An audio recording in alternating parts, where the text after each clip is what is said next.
So I was talking with a friend of mine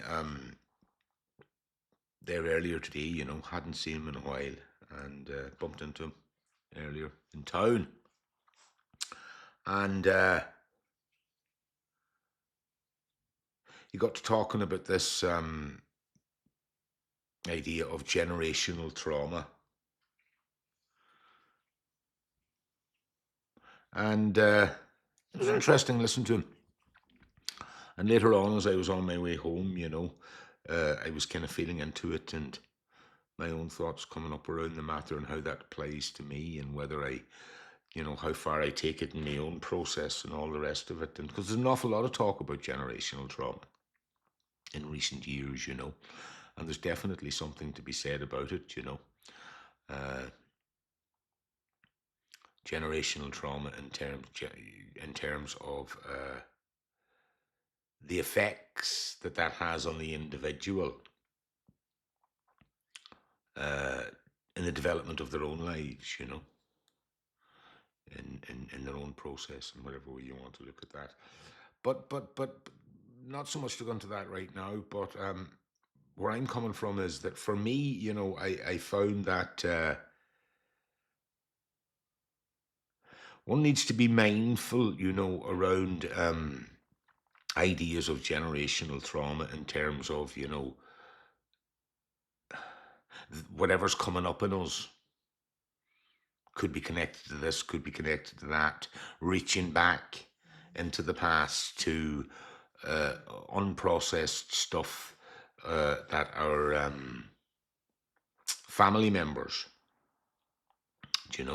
living and dead, did not process, unprocessed, unconscious pain, trauma, that living family members, but mostly dead family members, had not processed right along the ancestral tree, you know, and how that unprocessed stuff, let's say, to keep it simple for now, passes on to the next generation, and there's definitely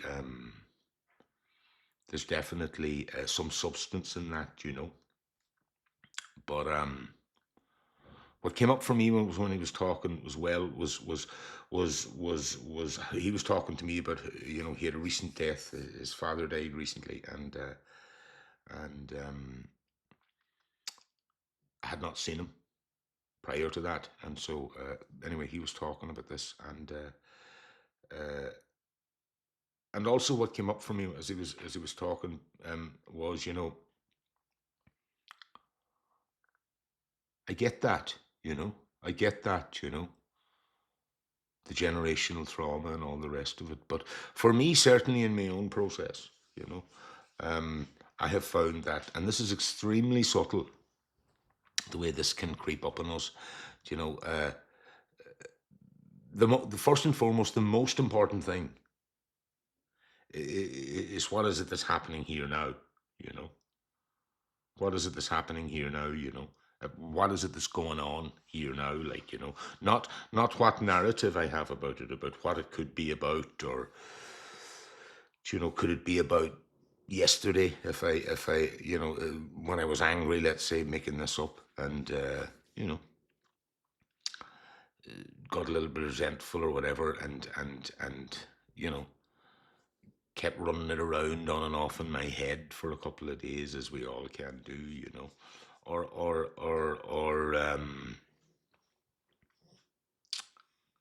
or is it about something else further back, so anyway, what I'm getting at is this tendency to figure out, what is this about, what is it connected to, and if you notice, what it's connected to, the minute we begin to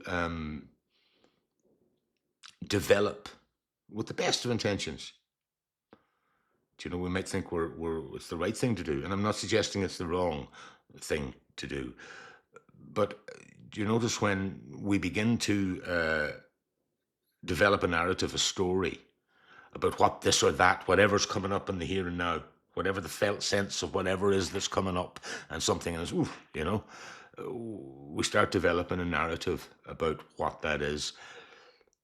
We started to, in that development of that narrative, that story about what is this about or what might this be connected to, we're already distancing ourselves away from the actual felt sense, the embodied sense of what's coming up, what's here in the here and now, you know.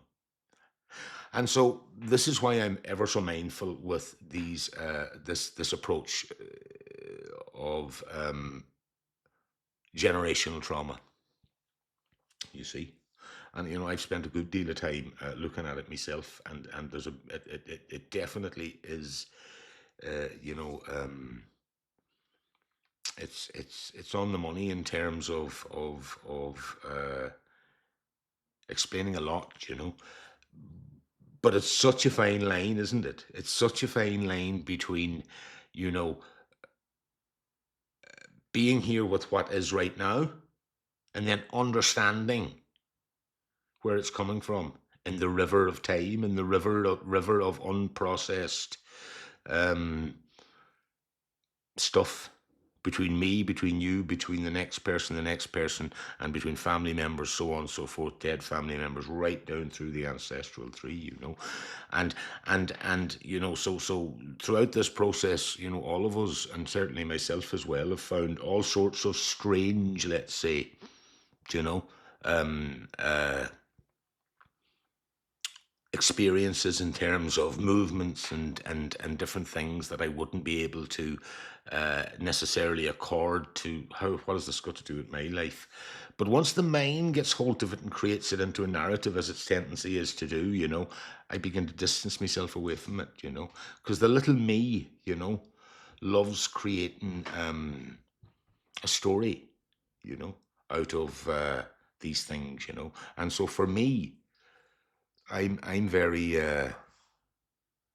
I'm very cautious. Cautious is the wrong word. I'm very not cautious is the wrong word. I'm very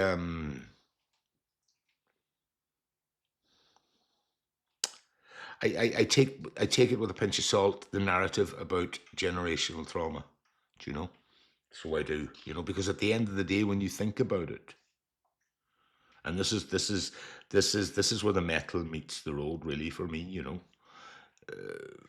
whatever's here is here, whatever's coming up now is coming up now, and something's always moving in us, like, do you know? And so when I drop out of my head and I'm down in the feeling, in the here and now, in the body, there's no thinking. And there's certainly no recourse to thought to give me an explanation or an orientation to what this is, Otherwise, I'm not feeling it fully, And if I'm not feeling it fully, then I'm not present, with it. I'm not here with it, And this is what I find most... yeah, this is what I find. So I try to keep it that simple. I try to keep it that simple, because the mind loves narratives, where the me is in the center of it, And I have found that for me, and when because I come in contact with a lot of people over the years, and still as well, that are hooked up in this way to this process of whatever you want to call it, waking up, which is such a loaded term now. I don't like using it either, or just this process of unfolding that seems to be going on. Um, yeah, I've come across a lot of people, and myself included, where I've unwittingly, and that's important to note, unwittingly jumped on different narratives, in order to stop me from coming fully into the here and now, you know, to just letting go completely, like, because the other way, like, there's like something my friend said today, he spoke about, well, at a certain level, one one's able to access this or that, meaning the deeper, let's say, long river of ancestral stuff, and this, so this is what I mean, you know, for me, when levels come into it, like, you can be sure I'm in my head and I don't know it, you know, because of because if this fucking thing has done anything, it has fucking leveled me out, like, and if it's done anything to the others that I come across that seem to that I can tell are coming from this deeply authentic place, this lived, embodied, place of this sort of embodied, realized place, let's say, you can be sure it's leveled them too, the me, there's no levels, like, there's just this, whatever this is, like, and there's no little me. It's swimming around there all the time, but there's no little me coming in to create narrative to take charge and to say this or that is what's happening. And so this is why, for me, I'm suspicious is the word. Actually, I'm suspicious of uh, narratives that I feel are overly identified with concerning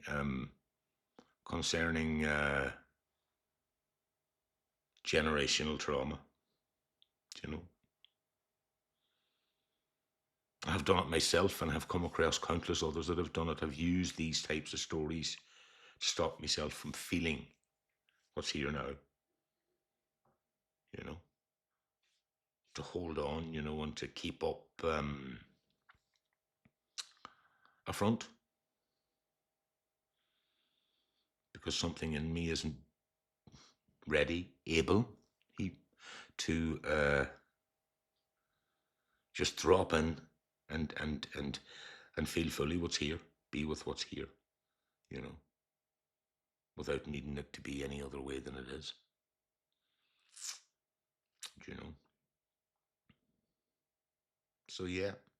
So generational trauma, the sense to speak to this in this way just came out of this conversation with my friend earlier today, and yeah.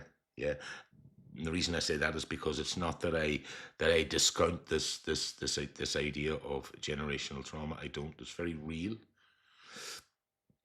and it's very interesting, but it's very real. It's just a very, very, very fine line. You know, because it can be used as a way to hide, as much as it is to a way, as much as it can be used to appear and turn up to what's here, and yeah, and because there's a lot of it going around, and I find that for me, I certainly have used it, and many other narratives. Once people get into all of these, there's a lot. I've done it myself and can still do it sometimes. Perhaps these different modalities when it comes to spirituality.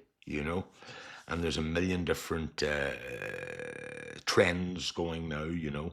It's so very easy to get lost in the weeds. And because this is so simple, it's so simple. It's easier to miss than it is to get it. Not that there's anything to get. Do you hear me? There's nothing to get. That's the thing. There's fuck all to get, There never was. It's just this. And there's no running from it. and the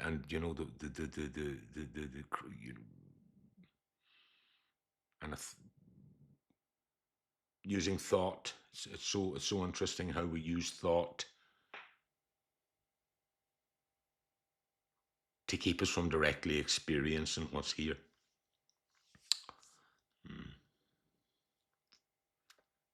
Anyway, generational trauma. Yeah, yeah, yeah. There's always only what's here, you know. And if we really, really are direct with ourselves, we'll see as well that we don't know where it's coming from actually either. It's just appearing, whatever's here, whatever's coming up that something in me might want to say no to, or we don't know where it's coming from, and we don't need to, you know. The willingness to just allow it to be exactly as it is more than enough, and it's all there is. And yeah, yeah, yeah. Mm.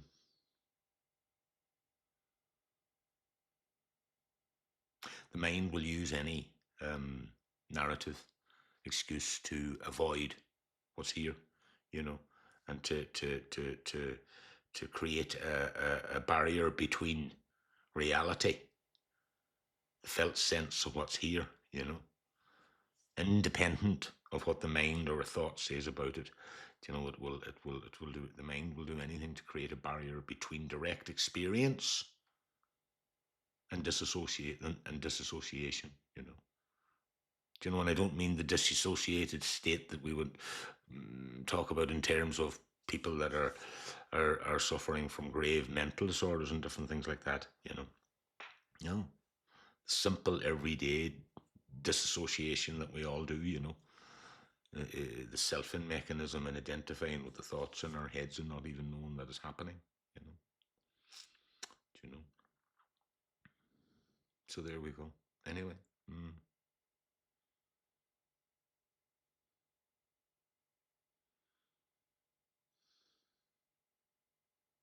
very good.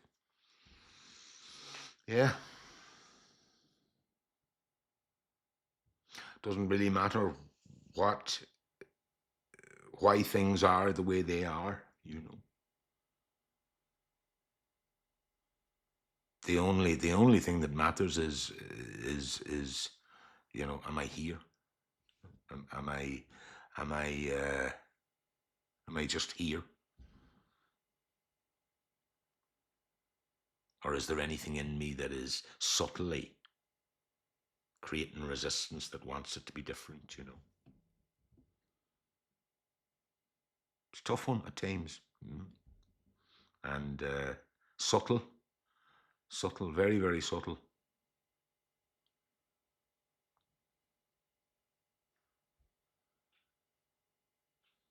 Very good. Thanks for listening.